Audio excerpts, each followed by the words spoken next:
Guten Tag, CitizenCon! Hola, CitizenCon! Ni hao, CitizenCon! And hello, Manchester. I'm not going to need this anymore. Cool. I am Benoit Beauséjour, or as some of you know me, I am Balt on Spectrum. Today, we will talk about Brave New Worlds. This is Pyro 2, Monox. It's a barren planet, not really habitable. Now, since the advance of our planet tech, we've always allowed players to circumnavigate planets and move from orbit to ground seamlessly, explore complex areas in intricate detail. Now, with server meshing, we're going to need a lot more locations for missions and destinations for more life. But there's a major question that has always followed this project since the beginning of Alpha 3.0. How are we going to make a large number of planets and systems? How are we going to meet the fidelity benchmark we've established? In this technology update, we bring life to lifelessness, even to Monox. We take the physical representation of the terrain, the geology, the atmosphere, the climate, and the environment to create accurate biomes that spring naturally from the collision of all these environments. Coherent, denser biomes that follow the laws of nature that we encode into data. Data that we then leverage to place flora and fauna, yes, but also settlements, buildings, alien and human life in a planetary context. This creates worlds that are scientifically plausible, richer in gameplay opportunities. We want you to find adventure just by going around the planets without a quantum point. We want you to find actions along your path. For this, we are changing how we made the game. We are scaling how we made the game in all areas. This is not just a Planet Tech update. This is a collection of systems that we call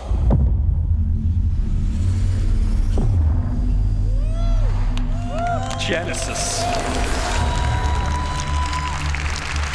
Now, to help me explain all this nice work and this nice technology, let us kick us off. And I welcome our very own Ali Brown and Will Hain for phase 1 of Genesis.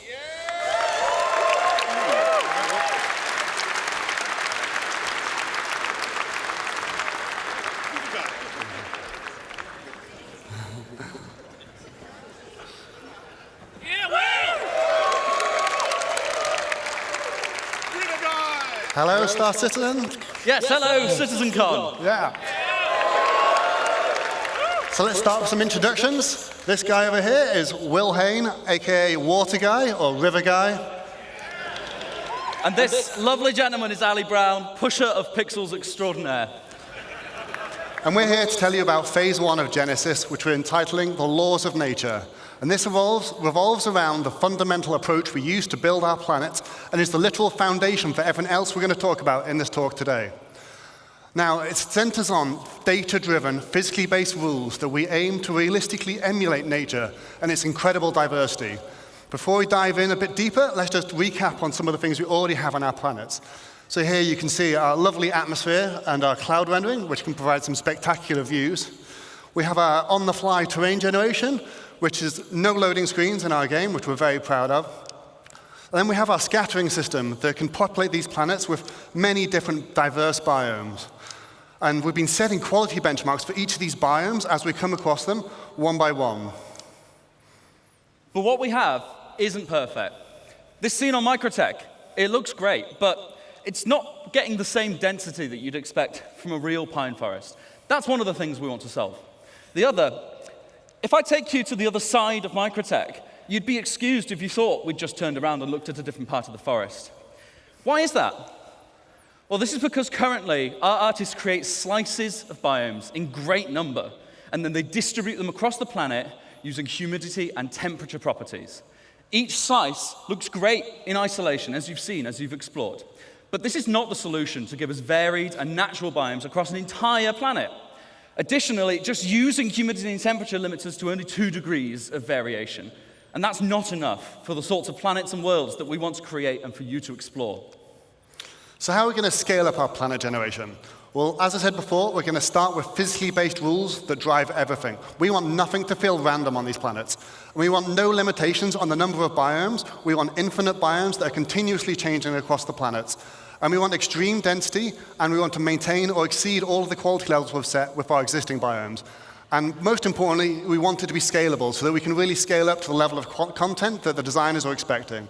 And from your perspective, we want you to be able to truly explore and find unique playing opportunities everywhere on our planets. So to start this, we're going to need more data. So if we see here some of our existing data sets on our planets, we have temperature, which we define locally and globally, and humidity, and that's it for now. With Genesis, we add many other data sets, such as the geology type, the soil type, and then we also go for things like the soil depth and the quality and the nutrients and many other properties all drive this complex data set that we use to build rule sets on that each individual asset can describe how it should work with them. We're going to put something together and show you some demos today using some of the assets that you've already know and love in the PU. Although you might see some new stuff later, we'll save that. What you're going to see is a vertical slice of development. It's very early stages, very work in progress, you might see some bugs, but that means it's only going to get better, so be excited. The number one challenge with planets in our game is scale. In no other context do you need a planet to look great from first-person perspective when you're stood among the trees. You need it to look great when you're in a spaceship at a quantum marker miles away, and everywhere in between. There are no loading screens, you see everything. We cannot afford for it to look bad in any of those scenarios. So, let's start from a ground perspective. Demo number one, let's have a look.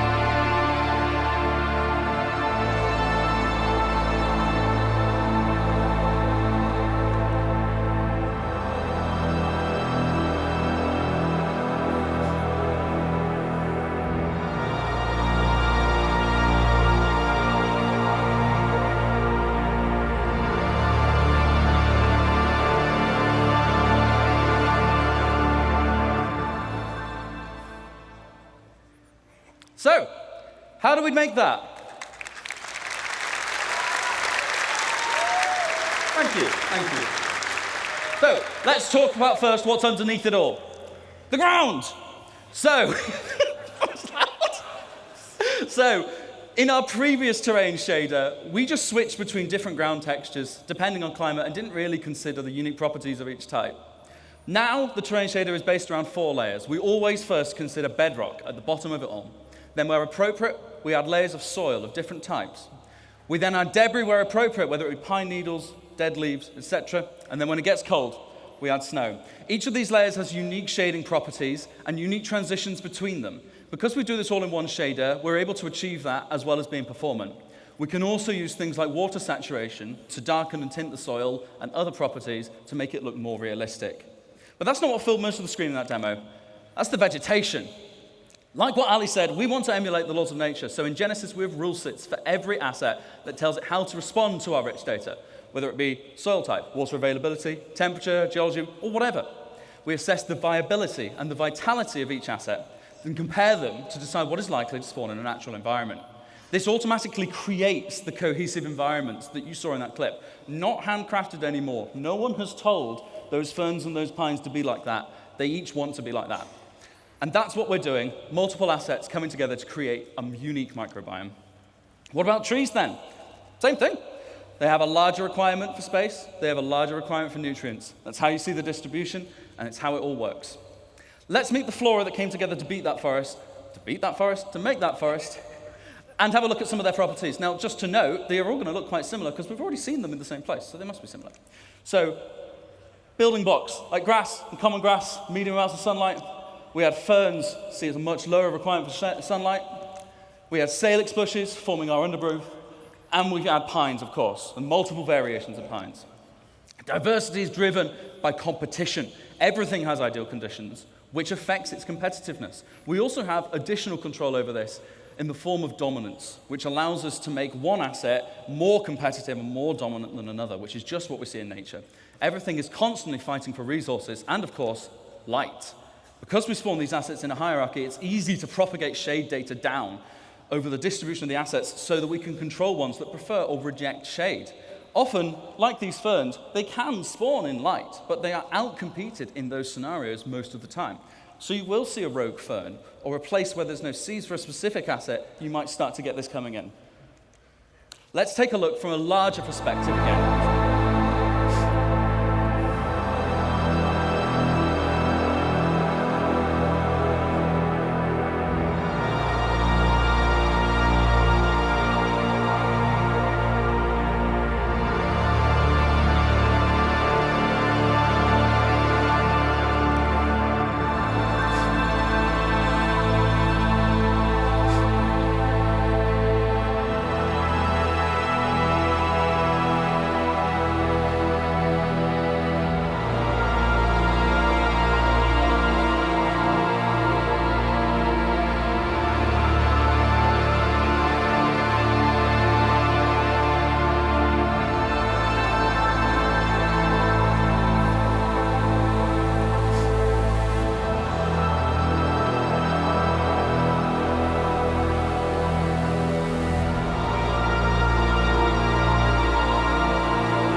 So to take you through some of the things we saw in that clip, let's talk about rocks first. So anyone that's done a lot of ground driving and ground vehicles might have seen that our rocks sometimes feel a little bit randomly scattered and can be quite an obstacle sometimes.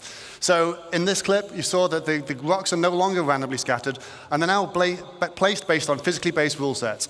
And this logical grouping is achieved via erosion simulations, which we run offline to build localized data maps. And they describe the size of the aggregate and rocks and the density and where they should naturally form. And that means we get things like these natural clusters of boulders at the forest edge underneath the cliffside. And on that note, you might have noticed that the cliffs have been dramatically improved in how they shade. We also see things like the natural clumping of vegetation caused by seed dispersal. This is controlled per species, so we can get better emulation of their unique growth patterns and create a much more realistic environment. And we also calculate the slope aspect, which is the exposure to vegetation to solar radiation and other environmental factors. And this allows us different species to flourish in different conditions, as we can see on different sides of this valley. And over larger scale, we calculate the age and vitality of each tree individually to drive exactly how high they should be, but also the color of their leaves. Now, this isn't the only thing that will drive the color of the leaves. We're going to introduce the concept of seasons to the game. And this will mean our planets will evolve through the year, and we'll be able to shed leaves from trees and have the grass wither in winter.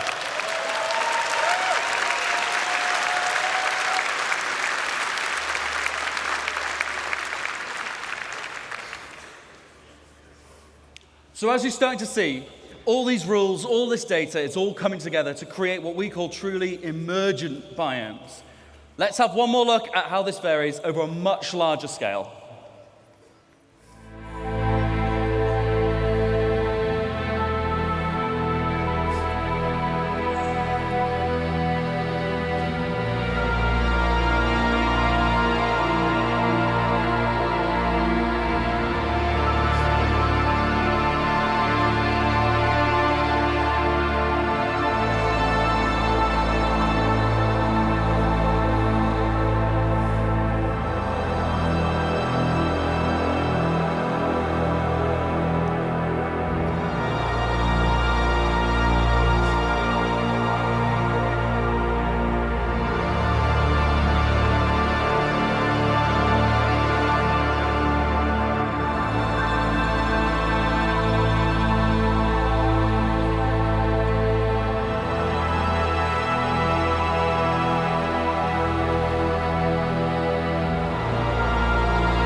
Just like in real life, oh, thank you. Just like in real life, our areas should vary, even by traveling a few kilometers. If you get in a helicopter and fly over the Alps, it all looks a bit snowy, but when you look closer, it's constantly changing. And we're now able to accurately represent that with our changing data. Another very important factor to mention is the distant look. In this screenshot, you don't see a single tree, and yet the terrain is still green. We previously did that with artist-made lookup tables that told the planet what color to be at what position. But that wasn't going to work with all our new data and our far more complex spawning. Now we have a systemic solution. The planet shader is able to intelligently evaluate what's going to spawn there using the same rule sets that cause the assets to spawn there when you get there. That means we can sample the sort of color that is going to project onto the orbital view and use it. We get a far better accuracy from the result. Together, by creating rules and authoring data that works, we create a continuously varying planet that sets the scene for the incredible exploration gameplay I know you guys are going to have. But how have we done this without compromising on performance? So yeah, with all this new data sets and these physically based spawning rules, you're probably wondering, how is this going to handle in your CPU? We don't want to melt anyone's CPU, so we've redesigned all of this tech to work much more efficiently than before, and now it can run on many cores. This allows it to be run perfectly well on both the CPU and the GPU. So we've redesigned our framework so that we can run it at both and swap between them freely. Now, the benefit of this is we can do things like, first off, move the terrain system to the GPU, and we've now done that to get some incredible performance improvements, but we then also cache the results in something we call a virtual terrain texture.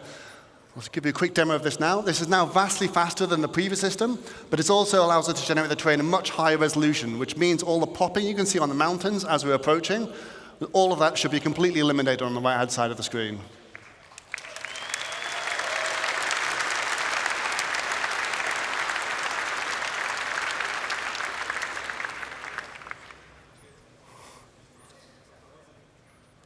With the extra headroom we've gained by making our terrain system more efficient, we've been able to introduce some improvements, including high-resolution ground textures, proper blending between surface types, and of course, better tiling. If you're familiar with any of our planets, we've taken off all the assets so you can see the issue, and now how it looks, you don't see those lines going at all.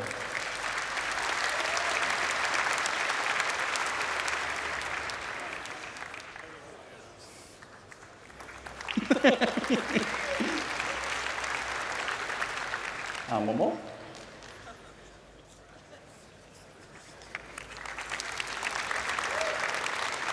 With the terrain data cached on the GPU, like Ali said, we can perform the scattering there too, which is significantly faster.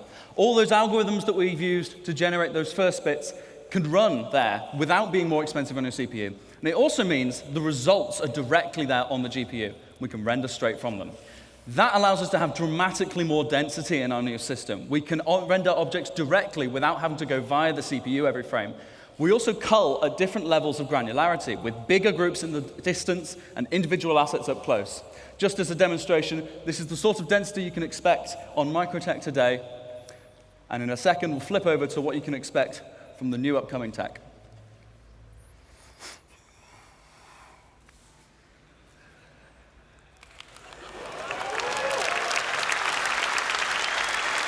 In a second, we're going to turn on the culling groups debug so you can see. These are the groups that we create of those trees and of the terrain. And as we get closer, we shrink them so we're more intelligently rendering what we need without having to assess each tree individually, all the way down to the ground.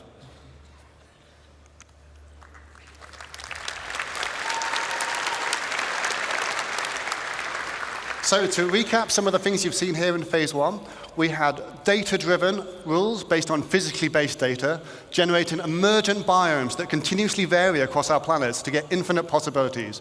And we've achieved this with much greater density than before and much faster rendering. And we also achieved seamless transitions from ground to space with zero popping. So now that we've got all this tech, it's time to talk about how art might make use of this. So for that, I'll hand you to the next phase towards Sebastian Schröder. Thank you, guys. Thank you. No physical. Thank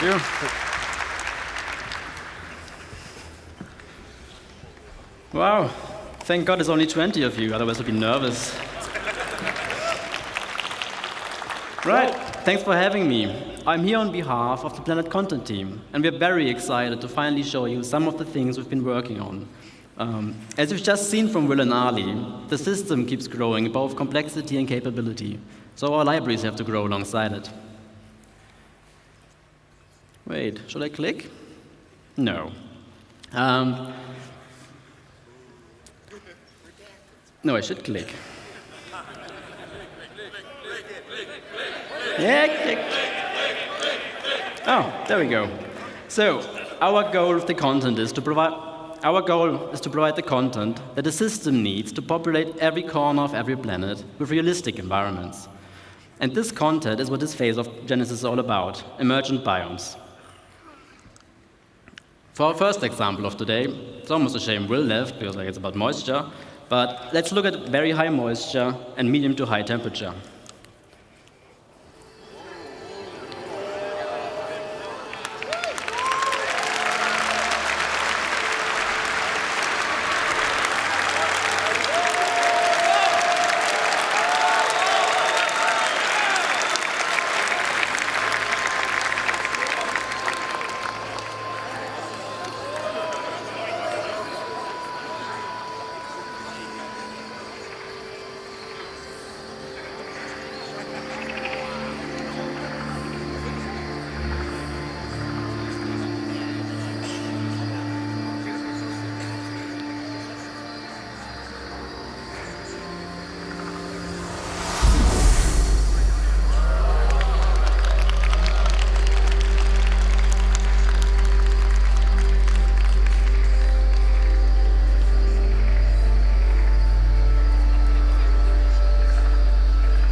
Thanks, that did look really good.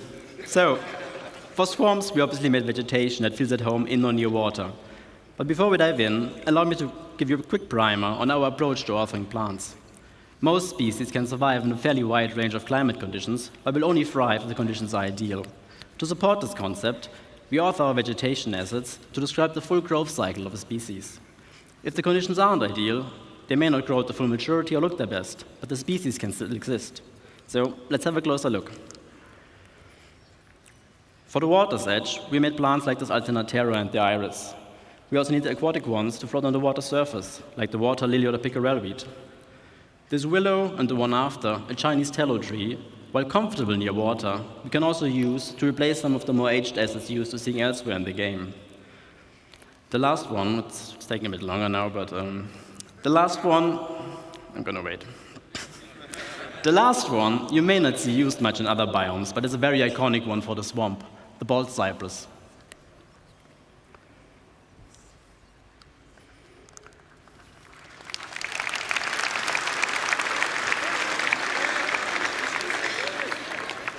So another feature we need to make a swamp experience a proper one is water interaction. Over the last year or two, a lot of work has gone into improving the way our water reacts and renders.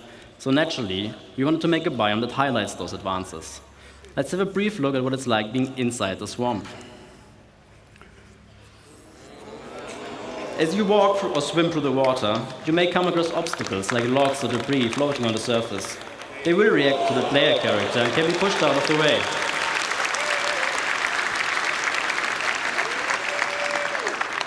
We were also pleasantly surprised when we first saw how the water simulation systemically affects assets floating on the water surface, making for some really immersive moments.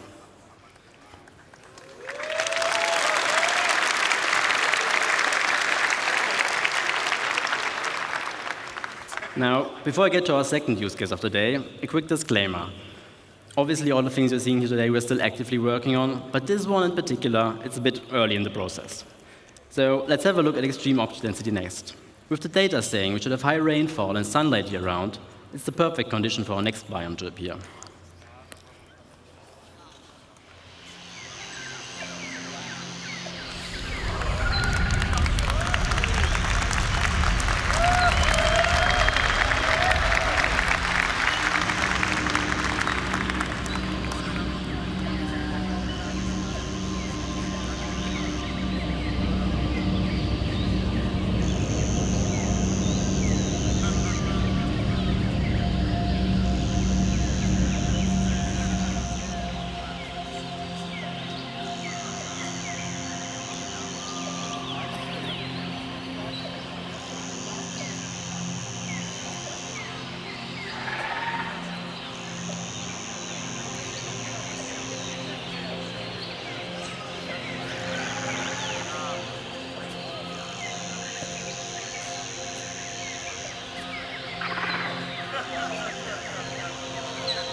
Considering everything you've just seen is still very much work in progress, the gameplay capture team really did a great job showing our work in the best possible light.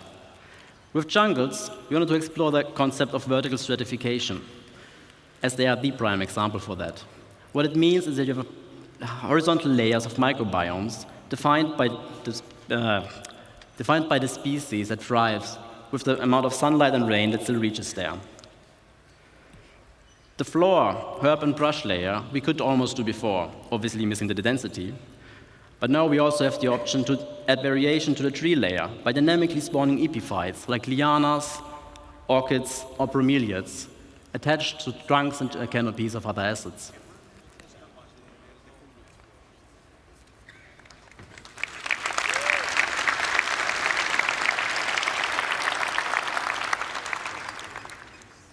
With this and improved density is what will finally allow us to make convincing jungles.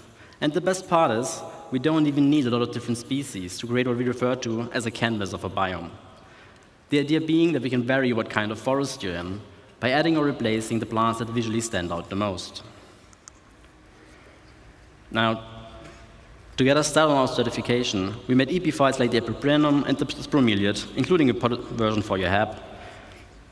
Then obviously you need lianas for a jungle. And we also made the grias, which add character to the herb and tree layer. For tall trees, we decided on a fairly generic rubber tree, as its different growth stages serve as a nice foundation for all height levels. And that's pretty much it, what we need to make a pretty good base for jungle.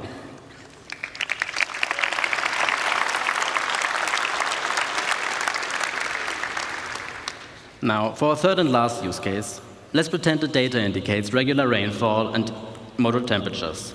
This climate would support a lot of different forests, but we also wanted to use this opportunity to explore extreme scale. And they're just really cool.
Now, for this one, we first looked at the different redwood biomes on Earth and tried to analyze what the most defining species of them are.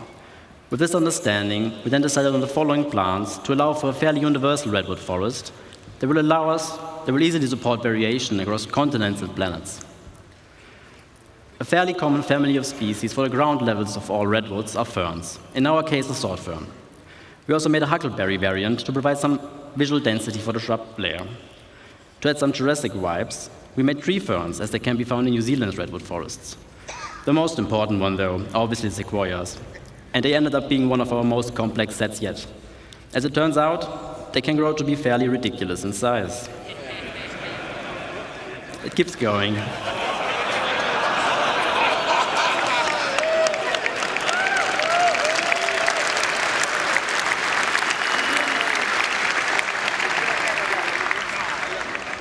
Now, one thing our game's foliage is sorely missing is the ability to properly react to what's happening around it. The goal here is to unify all forces from all sorry for the horrible rhyme, all forces from all sources, wind, characters and creatures, ships, explosions, and whatever else, and have the vegetation behave accordingly. Now, as part of our tech improvements, we will be implementing a GPU-based simulation that's fit for our game scale. For now, we've set up the ferns with our existing CPU-based one to better visualize what it will feel like to walk amongst those giants.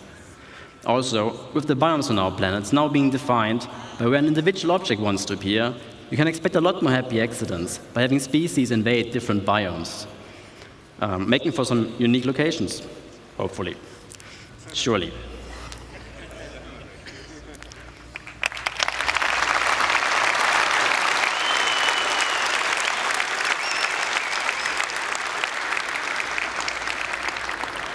Now, before I get to disappear off stage, I just want to say a big thank you to everybody involved, especially my team in Frankfurt for doing such amazing work and being all around great people.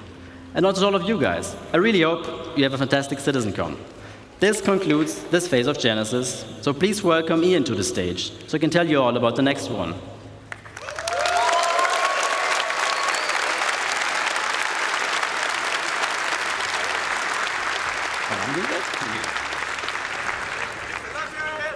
Thank you. Hello, CitizenCon. All right. Those new planets and biomes were pretty, right? But it's time for phase-free civilization to give you some stuff to do. So, let's talk about location density. We've emulated nature as well as we can to make sure our planets are physically based and realistic, and our biomes are emergent. But it's time to start populating the verse, because where there's people, there are their lives and the structures they build. So it makes sense that whenever you go and explore these planets, that you find their lives. And what's even more important is that when we make these structures, that they use and they follow the same rules as our biomes, such as the jungles and the swamps. But before we continue, let's first take stock as to where we are now. At the moment in the verse, we have these custom, beautifully made locations, such as Ghost Hollow, we've got our distribution centers, or even just some outposts. And these have all been handcrafted by our designers and artists to hit that benchmark. And they've been working directly on the planet. However, going forward, this doesn't really scale with how we want to go forward with the game. Server meshing is about to arrive, and we're going to have a way higher player count. So those 73 bunkers across Stanton just won't cut it. But in general, it's also pretty barren. There's not much for you to explore and find stuff out there. So there's no exploration gameplay. You haven't really put your character to use for the way that you should. So this means we need to go bigger, which means we need to change our workflow. And with any workflow means we need to first establish a new benchmark. So, with our new benchmark, we are ensuring quality and improve on our previous work and make it even better. And any location that you'll find needs to have its own unique personality and no repetition. We don't want you to find the same location twice. This also means that this is your exploration and your findings. So when you go out there and explore with your Carrack or with your Corsair, is that whatever you find, you can share with your orgs or with your friends. As for that density, if you fly down to the planet, we want you to find something, let's say, every 100 clicks. But also improve the mission experience. So when you stay more on the planet, you're more immersed and you go from location to location. Just keep going. So going forward, we are modularizing all our existing locations and assets. And we're basically making a library of buildings and layouts that we'll be using to no longer work directly on the planet. The neat thing, all these modules and assets can be iterated upon and tested right in the editor for all the designers and artists to ensure fun gameplay and interactive sandbox activity, and also make sure all the mission stuff is there. Basically, we're building a toolkit. So let's look at some of the things that we need to keep in mind as we are making that toolkit. First and foremost, we've got our art style and branding. We've got things like Frontier for our settlements. We've got high-tech for the emergency shelters, but also utilitarian, like our bunkers and distribution centers. The richer the data, the richer these locations will be. Secondly, they all have a function. We've got mining for our mining outposts, farming for the farmsteads, or just places where people live. The function of the place will define the way the place looks as well, and its form. And last but not least, the people as well, the faction and their loadouts. We've got lawful people, like the new Citizens for Prosperity in Pyro, unlawful, such as Xenofred, and sometimes not even no one. And the place needs to look a bit, derelict. In different places, you'll find different people. So, now that we've made our toolkit and we've defined all this new stuff, let's start building thousands of locations. Yes, I said thousands. So, to avoid the same issue of working on directly in the planet, I'd like to introduce to you StarArchitect.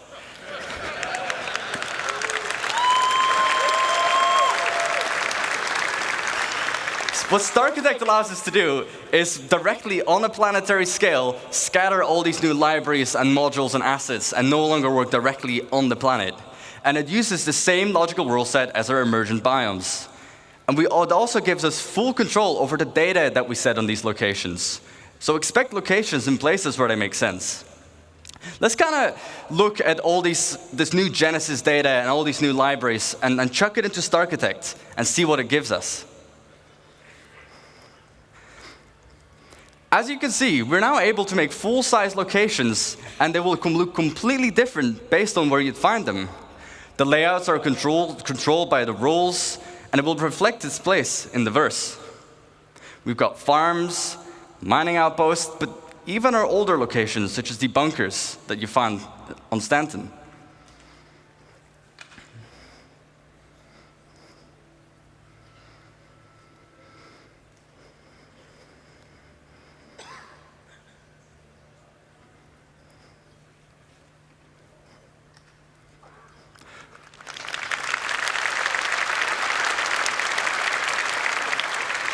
So, let's look at an example and kind of use the tool to really, make a location. We can define the rules, as I've mentioned a couple times by now. So for our mining outpost, it wants to be near a resource. We can specify what this resource needs to be. But we can also give it suggestions where sometimes you'd find it here and sometimes you wouldn't. If the location has refineries, it might want to be near water to refine the resources. Then secondly, we can define what buildings should be there. So obviously we need mining buildings, houses for people to live as well, and even power buildings that we can leverage with the resource network. StarArchitect will intelligently figure out where to place these and what needs to be at the location. Next up, farms. Its rules, well, temperature. Not every plant can live in every temperature, but the same with soil type. Only certain plants can be in certain grounds. And then we can query the seed map to determine what plants you would find there. What are the harvestables? As for the targets, again, farm buildings, obviously, power buildings, houses, but even animals, such as our beloved quasi-grazers. And last but not least, derelict ships. We've got these all over the place currently. Rules, well, they'd be close to anti-air because they would be shot down, but even in harsh flight conditions, such as mountains or low visibility, you'd probably most commonly find them. Targets, well, crash ship parts, of course. Sometimes you'd find the full remains of a javelin, and the other time you might just find the nose of a starfarer laying around. So, let's talk about coherency. Sure, we can scatter all these locations everywhere on the planet, and you'll find them in places they make sense, but we can do better. You don't just want to find an outpost completely on its own, right? We want to make sure it really feels like people have built their lives here. So, let's talk about some missing bits. We want to tell tighter stories, such as the people's lives, but also logical exploration. If I find one thing, I expect to find something similar or something else nearby. We also need more data control. What defines one mining outpost being different from the other ones, aside from the harvestables? And also give the narrative developments. Make sure people build near rivers, on mountains. They build near town halls. They build near distribution centers. So to hit that bit of our benchmark, we make sure that locations are near each other and group them together. The effect it gives is a fully developed landscape with vistas and points of interest all over. And we group them together in what we like to call a cluster, like this one, that has 13 locations. Let's talk about clusters. Clustering means generating locations near other locations. So, for example, if you find a distribution center, just like in the verse currently, I would find forward operating bases next to them. But if you go even further out, you'd find mining outposts to funnel those resources to the FOBs. Go out even further, you'd find caves around them, because that's where they might find some of the gems. And then we can even specify the data on a cluster level. All of the factions that live at this whole cluster, any mining outpost, that would be the same people, but also what commodities they sell, to find on what resource you'd find. So let's look at an example of the clusters. We have our mining cluster. Again, we can define what rules we should have. Rules, well, near a resource, just like our mining outpost, but also it needs to be on a lawful planet. We can target on a planetary scale where they would need to be. They need protection. As for the targets, well, caves, mining outposts, but even trade posts. Let's go to the other side of the spectrum. Before I do so, I forgot data. We can, on a cluster level, specify, again, what mineral commodities, but also what harvestable types you'd find are in that region. Now let's look at the other side of the spectrum, an unlawful cluster. What rules? Well, they need to be far away from any other cluster, because they want to be isolated and do their evil deeds on their own. And also on an unlawful planet, such as somewhere in the Pyros system. For the targets, outlaw outposts, crash ships, because they would shoot them down, and also ruins from just places they just completely overrun. The data on this one, you'd find specific loadouts, and they'll be using weapons that you wouldn't find in any other legal system. And these weapons will be sold at the shops in these regions. So, now that we have a cluster, let's go even bigger. Just like our locations, we can put clusters near other clusters, and we group them together, ranging between 10 to 15 locations each. And we group this into what we call a sector.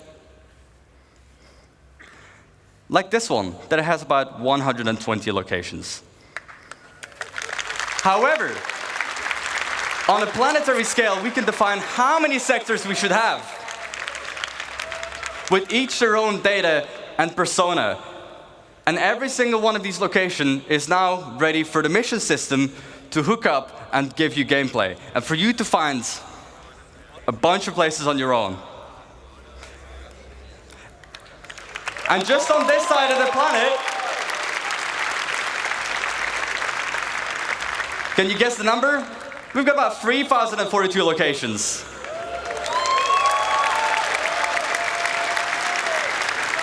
And again, this means as StarArchitect, we're just able to, on a planetary scale, just define how many locations we need, what you'd find there, and to just give that full identity.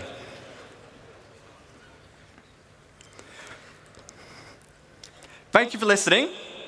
And I won't just see you in the verse, but I'll see you in a denser verse.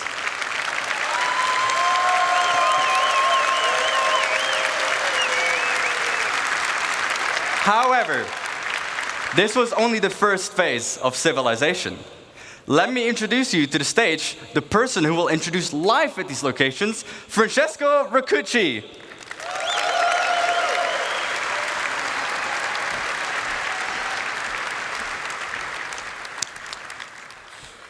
So, hi everybody. Benvenuti a CitizenCon. So, where are we today? So, my name is Francesco Roccucci, and I'm the director in CIG. Welcome to the next step of phase 3. We will look into how life adapts to the laws of nature and how all the NPCs can interact pretty much with these incredibly vast and dense worlds that we just saw. So up to this point, we have seen how we are building the worlds. We start from the physical data set, and this is to make sure that what you see is not just beautiful and realistic, but also physically accurate.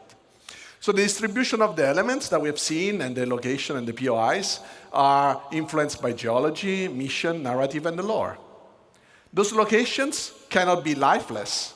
We want the planets to basically leverage the space that emerge with life. So from an AI perspective, I will categorize the elements of those worlds into 4 macro groups. Emergent environment, that is everything we have just seen being built out of the physical data set. Users-made locations. So this includes everything that our designers or you players will create in the world. So something that is mankind-made and not predefined in the environment. Interior of those locations, Now, this is very connected to the previous point. The difference is that they represent usually a confined space where there is much more tight interaction. And for NPCs, it's a lot about interaction with objects that we are usually used to in our everyday lives. And then the day and night cycle. So in essence, the passage of time. That so far didn't have really a lot of impact on the gameplay. So to allow life to respect this world and conform to the rules that this environment defines, well, we want to improve our tools and workflow, and we want to distance ourselves as much as possible from a designer-driven approach. This is because, first, it's labor-intensive. It can be prone to bugs, but also because the scale of the worlds that we've just seen are very hard to be designer-driven in the markup. So we want to improve this workflow, and we will see how manual markup is also not usually the best option, because with these worlds that are heavily impacted by users and changes and customization, it's very hard to know in advance where interesting things are. So today I want to show you a couple of examples of what the IT team has been focusing on to make these systems supported and scale correctly to support these vastly dense dynamic worlds. So we'll look at perception in light and dark environments and dynamic cover generation. So attacking an outpost now must have a level of depth that goes beyond what we had. So layouts of the environment can change, vehicles may or may not be present, and PC can be anywhere. And if it's a bright day, well, we will be more visible, but our enemies will also be more visible. And if you choose to attack at nighttime, well, we'll attack in shadows. During darkness, it's going to be a bit harder to see our enemies, but we will also be harder to be spotted. And it will give us more opportunities to be stealthy and sneaky. How do we do that? So as you see, there is also a lot of different light conditions in this outpost.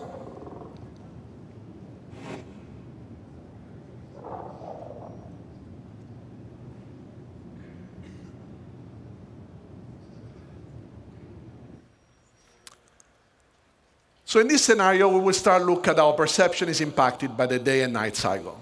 On the planetary surface, as we've seen in the outpost, natural and artificial lights are the two elements that will impact vision.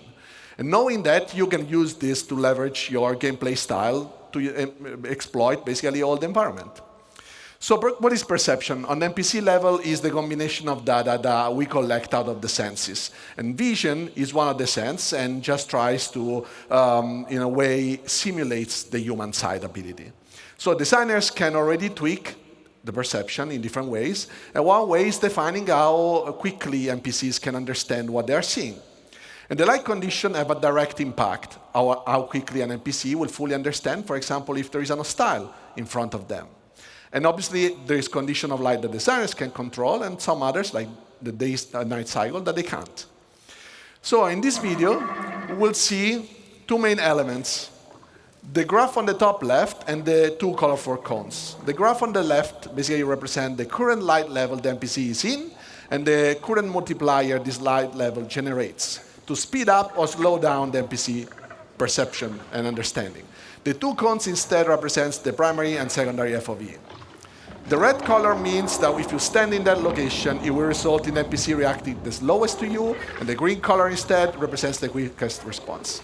So during the night, NPC will have a hard time to understand and foresee and see things, but if they have flashlights on their helmets, they can turn it on, and this will impact their primary FOV, making still the peripheral vision a bit more uncertain. And as you see here, first of all, the NPC is patrolling with his domesticated friendly copion. This is because he wants to exploit the vision, the night vision capabilities of the animal, and it's kind of our tier 0 pets. So we will now look at the cover system. That is the next dynamic things that I want to show you. So when we introduced planetary navigation mesh the first time, our goal was really to create a systems that would support and process the environment in a very dynamic way. Our planets are just way too big to statically export them and process them, first of all. And then their regions only exist when somebody's there and the NPCs are there. So essentially, environment has its purpose only when life exists. Also, let's keep in mind that even if we could export dynamically and statically those planets, so processing dynamically all a static version of the planet, This would be, first of all, wasteful and on the memory side and time-consuming. And also because we have a lot of runtime modification of the terrain, this would require us to still reparse it at runtime, and pretty much that will be almost all the time. So to generate the cover data, we want to leverage the navigation mesh system. And what we do is, as you see here, the blue polygons are basically where NPCs can walk, and the green ones are what we call cover surfaces, that are our simple representation of the environment, what NPC uses to understand if they can hide behind something and if they can shoot from some positions. So up to now, we have an approach where designer would be a designer-driven approach. Designer can define in the locations where cover was interesting. They could mark it up, either the location itself or prefabs. And then with a special entity that would just sample dynamically the environment, but would still be designer-driven. This is obviously a good approach it's also a standard approach in gaming industry. But what about all those organic and inorganic elements that get scattered with a new system? Like if designers want to iterate on these ones, for example, and they want to change the physical data sets, those scattering tools will just change completely the layout. And what we want is that designers can do this change without being afraid of doing it, because the gameplay was, predefined and controlled, and now they can just make something beautiful but also fun. Besides that, yes, we did have a prefab approach where you can build stuff out of small building blocks. This is obviously a good approach because it's, in a way, you can build stuff out of smaller version, but this creates a lot of unnecessary data. Imagine a crate, and we can say that the crate can generate cover. Now we stack 100 crates, and what happens? That we have a lot of data to generate cover that we have to process, throw away. This would just waste CPU cycles for nothing. This is why, until now, you also couldn't find an NPC in a forest like this one and see them hiding behind a tree or a rock. So enabling the dynamic generation of covers on the planet allows us to exploit all the elements of the environment. Whenever navigation mesh generates, NPC can now have a chance to fight with you hiding behind the available elements. Boulders, rock, walls, and are all useful elements right now. However, we don't have to limit ourselves to static geometries, but also vehicles can be used for cover. And as you can see, this is dynamically generating while the vehicle moves. So be careful where you park your Ursa, because now it can become a source of danger for you as well. Last but not least, these systems can be just used on all the different type of navigation mesh we have, so not on the planet, but also, for example, the interiors and everything you guys construct. Because obviously, you guys will build your own locations, but you don't really mark up stuff, or you don't want to decide that, because that's going to come automatically out of the system. So I want to show you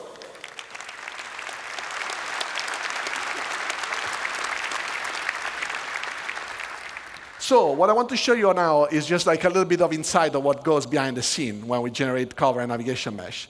These are some of the steps that our system does. So we always start from the environment voxelization.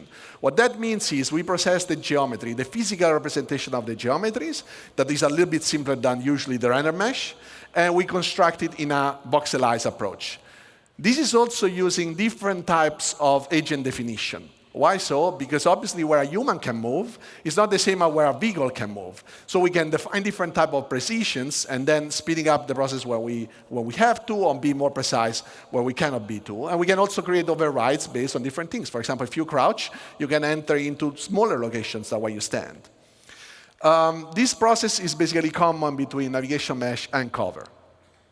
After that is generated, then we can evaluate the voxel in different ways. For example, defining where we can walk. So can we make the step with our foot over a specific voxel? Or is there something in front of that hole in the nav mesh so that we can actually cover behind? And then we can basically decide where to generate cover surfaces. And after the cover surfaces are generated, we can process where the cover locations are. Cover locations are a good spot for NPC to be behind the cover. So what we see here is that with the introduction of Maelstrom last year, obviously we knew this would revolutionize how you guys are playing. And we did have to find a solution to handle all the destruction you get here. So you would destroy so much stuff in this world that we had to find a solution, right? So this is why we approach the cover generation navigation mesh as it is, because there is just no way for us to predict anything that you're doing, and we want just Maelstrom to be another trigger for word evaluation. So as you see, this is all dynamically generating. And destroying anything just makes the war be reevaluated. So, as you see here, we can have also lots of rules. So you can see that a bit here. But when things break, first they invalidate, and then when they rest, for example, we can decide when is a good moment to regenerate so that we also don't waste too much CPU cycles. The color that you see is mostly cover quality. So you see the light green is high cover, the dark green is low cover, and then we have the red that we introduced some time ago that is basically not really good cover, but if there is nothing better, well, it's better to be behind something than being in open space. So let's just recap. What we want to do is finding a plan and having a good plan to approach life in this vast universe. What we want is the life to be able to systemically evaluate all the dynamic environments that is generated. We want to improve our workflow, not only to support designers and being faster, but also support all your guys' creations. So we want the life to adapt, and this is all for making the game fun for you, so that everything comes together. So thank you all. This was phase 3. And now, let's welcome Ben Parry, that will introduce you guys to phase 4 of Genesis.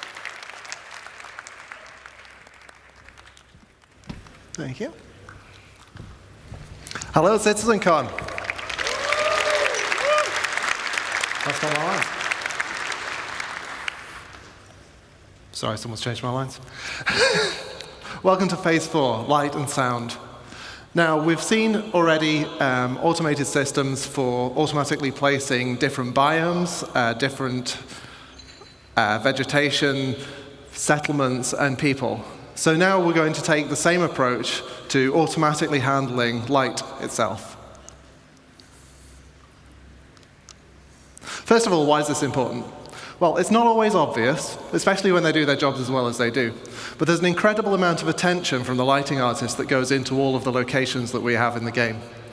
Besides just marking up the reflection probe areas, they also manage the visuals really carefully, adding fill lights, approximating bounce lights off ground and up into ceilings and dark corners where there aren't any direct lights pointing, really.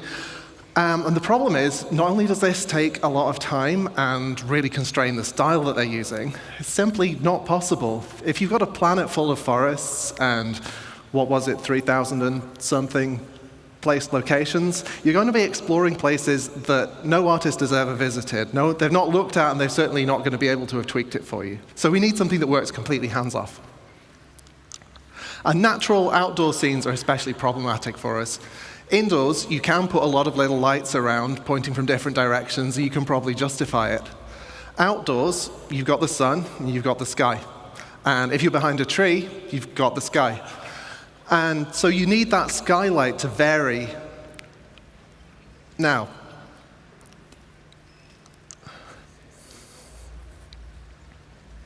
so this is the forest as you'd see it without the GI system.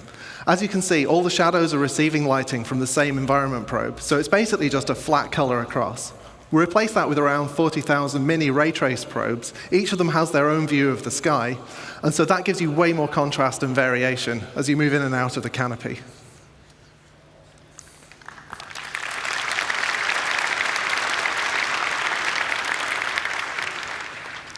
Now, there are a couple of other pieces of the puzzle that we've been working on over the last year.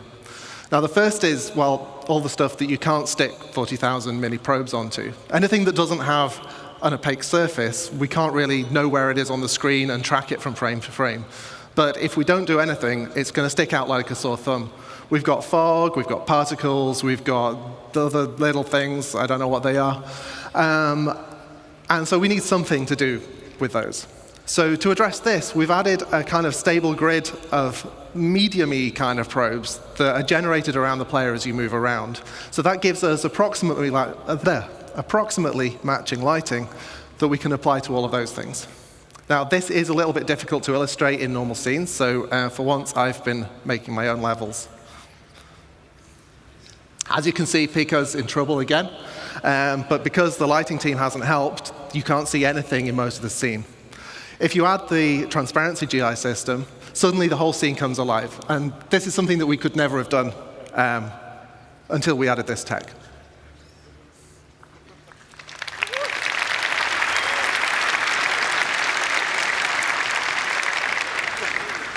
Now, the other piece of the puzzle is glossy reflections. Now, we've got a fair few shiny objects in the game, you may have noticed. And we've got the same problem that if we fix the lighting on one thing and then the reflections don't match, it's going to look terrible. Also, ray tracing reflections is really cool, and we wanted to do it. And the challenge here, though, is that the ray traced reflections you're going to do, they're not just mirrors. Like, we've got a whole range of objects in the game, from like a scuffed hull panel all the way up to chrome polished pipes. And we want the same system to apply globally across that. So I'm going to do an uncomfortably short breakdown on what this tech looks like and how that comes together. So here's what we need to beat. Now, obviously, it reads as shiny, but there's this kind of fakeness to it. It kind of looks a bit like it's flying. So let's see what the ray tracing looks like. Yeah, it's really noisy and horrible. We need to clean it up. So what we do is we let pixels share their data in space, and then also in time to clear up the final image. And then we let the game's normal anti-aliasing just kind of clean up the last stuff and carry us over the finish line. And that's how you make a chrome penguin.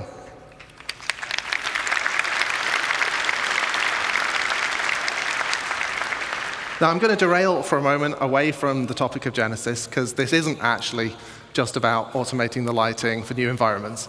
This is also about pushing quality in areas that have already had all of that work done by the lighting team. We're freeing the artists up to light more naturally, allowing the time of day shifts to be embraced rather than fighting against them. And as I'm about to show, players and NPCs are going to reap the same benefits as well. So here we start adding natural areas of light and shade and warm and cool colors.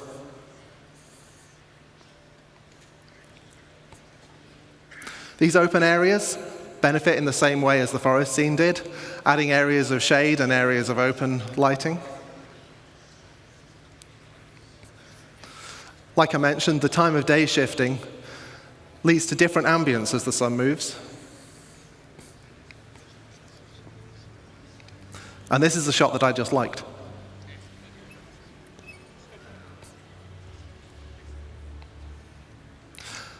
Finally, let's see how the new GI system can brighten up your character's day.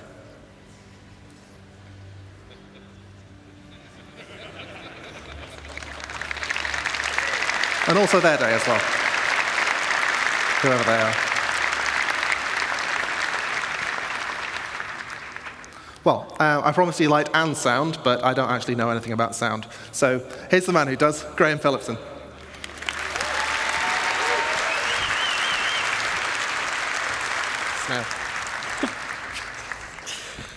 Good afternoon, CitizenCon. I've been at CIGE nearly 10 years, and this is the first time I've done this. Very exciting for me. So, do you want to make some noise? So, sound isn't as fast as light, so it takes me a bit to catch up. Jared wrote that joke for me, so you can blame him. It says it right here, blame him. So now we have a huge amount of visual and interactable content. Locations, biomes, populations, planets, and systems. And now they're all beautifully lit too, thanks Ben. But how do we paint this world with sounds? It's a challenge. It's a challenge of scale. We need to support multiple star systems, and it's a challenge of quality. We want the highest quality possible. We also don't want implementation to hinder creativity, and we want a seamless experience. So we're asking a lot. But with StarAudio, we can rapidly implement audio for entity classes, brushes, or audio sweeteners, all of which can be reused and reflected immediately across the game, including all of those emergent locations we talked about earlier. So again, this is Genesis data driving what happens in-game. And we can do all this without breaking flow. So here's a fairly dry video. It gets more exciting later, I promise, showing you our rapid workflow. So over on the left, I had to think about that, we have the Wise editor. That's where all our sounds live. In the middle, we have StarAudio editor. And on your right, we have an entity that needs some insect sounds on it. So we can very quickly drag from Wise to StarAudio. We can mark up very quickly a bit of logic, and we can re-trigger this entity's spawn sound so that it immediately makes a sound. I assure you there is a group of insects. Thank you, you're too kind.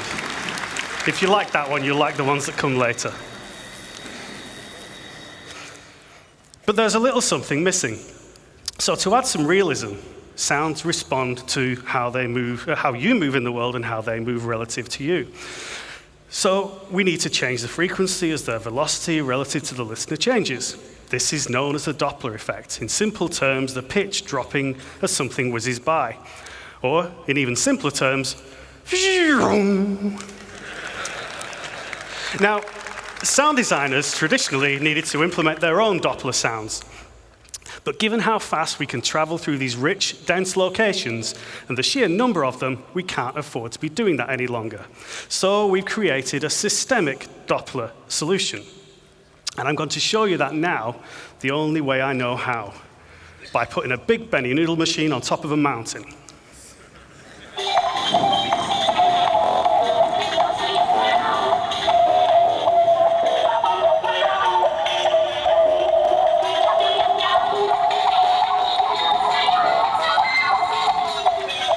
So you can hear the pitch and tempo changing as we move relative to the Benny noodle machine, and this is all fully systemic, no special treatment for this sound.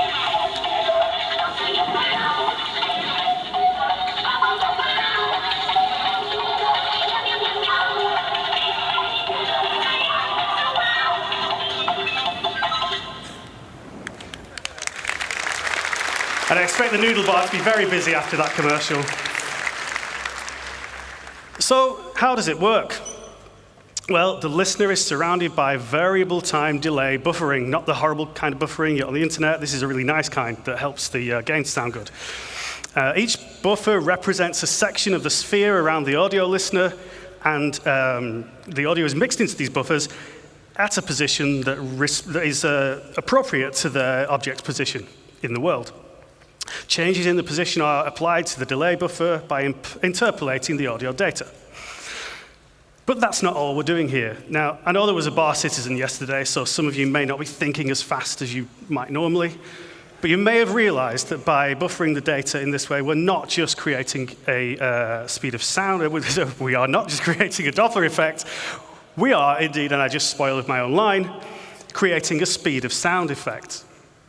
So, introducing systemic speed of sound to the game, I now have a couple of minutes of video, and we go through rapid fire, looking at some fantastic examples of what this brings to the game, starting with a spaceship pass by that is supported tonally by the systemic speed of sound.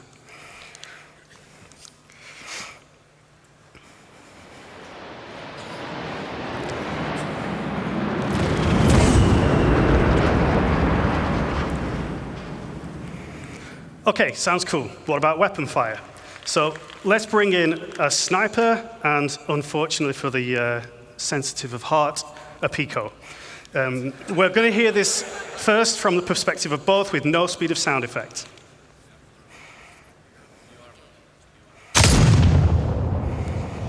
Okay, so that's, if you were at the Pico perspective there, that's how you'd hear it in game right now. Let's hear it with speed of sound enabled, and this time we're just going to listen from Pico's perspective. So Pico's down before he even hears the shot. But don't worry, he's not dead. Okay, let's finish him off.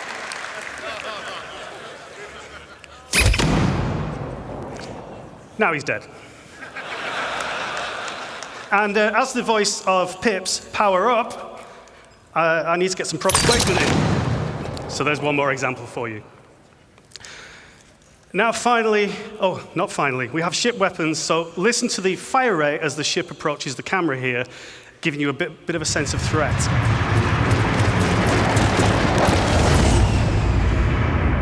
It's not too easy to tell what's going on there, but you get an increase in fire rate. Finally, the really cool stuff, explosions. So we can put a cinematic element, a shockwave element, and a delayed speed of sound effect.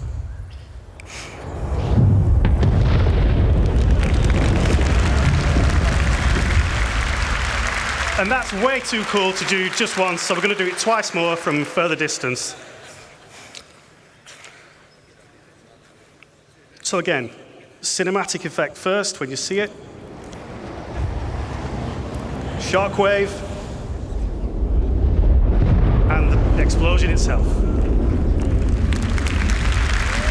This is all completely driven by parameters in the game, so we can do this for real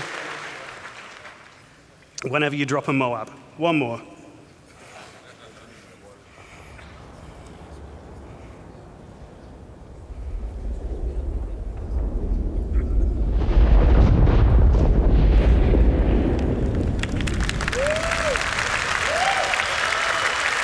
That's pretty cool. So the speed of sound simulation gives you a better sense of distance, it improves the sense of speed, and it supports those amazing cinematic moments. So, in summary, we're trying to make the game more immersive and respond to all this Genesis data and make it feel more real. And that's not all we can do. We can make sounds respond differently to changes in atmospheric pressure and resultant changes in temperature. So, for example, the sound will travel faster in extremely hot, high-pressure environments. We really look forward to getting this in game for you and getting you enjoying it at home. Now, that's all from phase 4 of the Genesis cycle, light and sound. So I'm going to hand you back to the amazing Ben and Ali to bring us home with the final phase.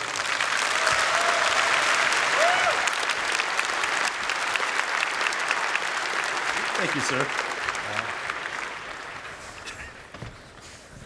So, as Graham says, this is going to be the final phase of Genesis, and it's called Nature's Wrath.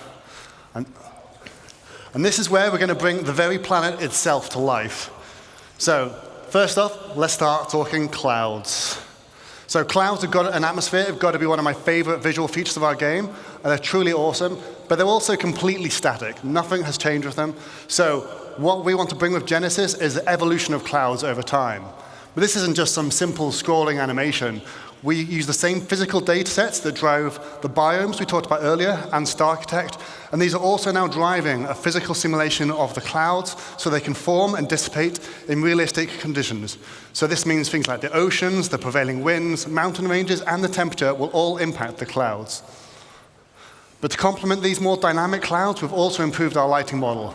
So it now correctly accounts for how light scatters multiple times inside a cloud. And this is important, creates much deeper lighting, and it can contrast against the sun's rays, resulting in much more vivid cloudscapes like we see on the left here, something we're all too familiar with in Manchester. Now, it would be awesome to bring this into context and show it on an actual location. Let's take a look at a quick scene to round this up. It's a nice day on the surface, but something's different. The clouds are moving, but they're not just moving, they're forming naturally in changing shape. They dissipate as they glide on the atmosphere based on wind data, stratus and cumulus alike. Now we start seeing the new cloud shading model come into play.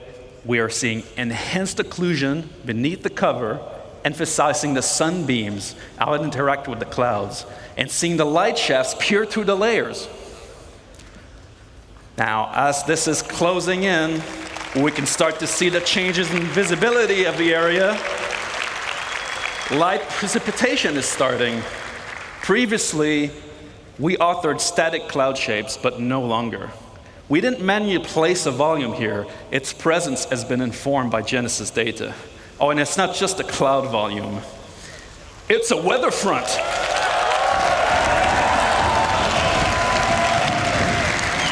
Now we're trying to see the wind picking up. Terrain and rocks are getting wet. Vegetation, grass, and the overall environment are responding to the weather. The system is changing the world around us. We can see puddles being formed dynamically in the dirt, properly responding to light, reflections, and rain droplets. Making it getting really ominous and loud in here. I can feel the danger. I think we should let this play out in the game.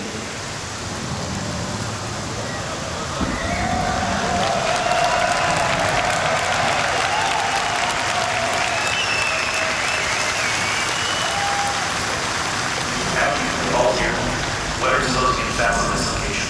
Conditions are deteriorating. Severe items. We need to leave now. Get back here.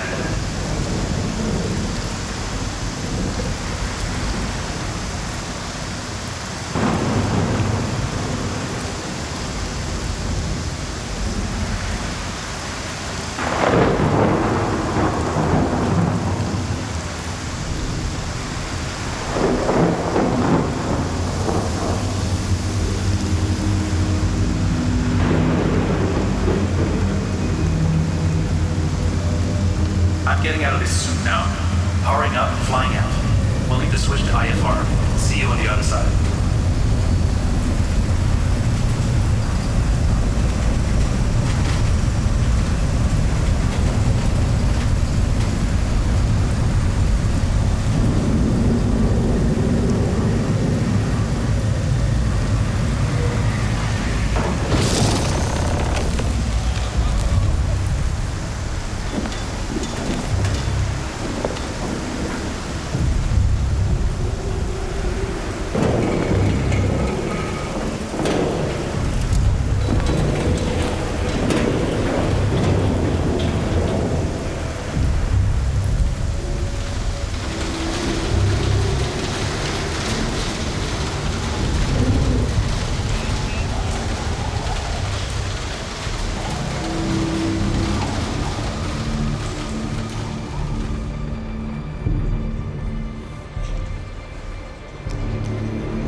Man, that's what we call the Falco maneuver to get out of there.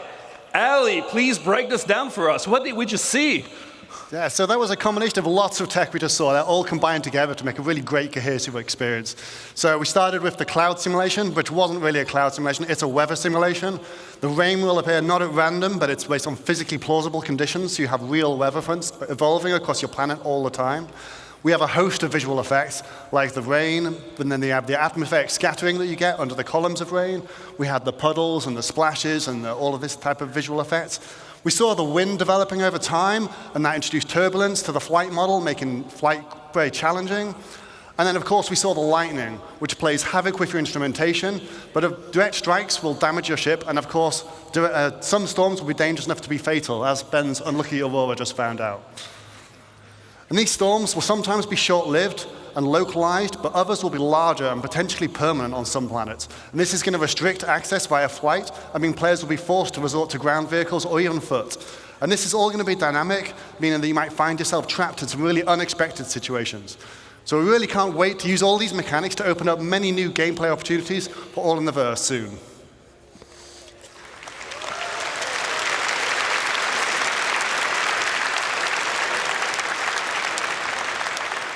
A wise yogi once said, "It's your job as a pilot to compensate and stay on course." All right, what have we learned today, guys? We've shown you an approach of encoding the rules of nature into planetary data. We've seen biomes emerge from geology, temperature, humidity, climate, weather, the physical terrain. We create denser, more diverse living planets without artists hand-placing or manually creating biomes, instead leveraging asset mapping. We've shown you a new way to make the game that can scale, to create thousands of Korean places for civilizations on planets that can be used for missions or immersion gameplay, without art and design, hand-placing locations, leveraging world design rules instead. We've seen how populations of AI and NPCs inhabiting locations dynamically adapt their understanding of the environment without custom markup by developers, allowing the creation of more playable spaces rapidly. We've shown you how light and sound also benefit from Genesis data to influence planetary environments, and we've shown how these systems come together when weather comes into an area, changing your gameplay experience significantly. Our goal with Genesis and all of its systems is to create more worlds, better worlds, faster, by applying our tech wizardry and craftsmanship to build systems that respond to data.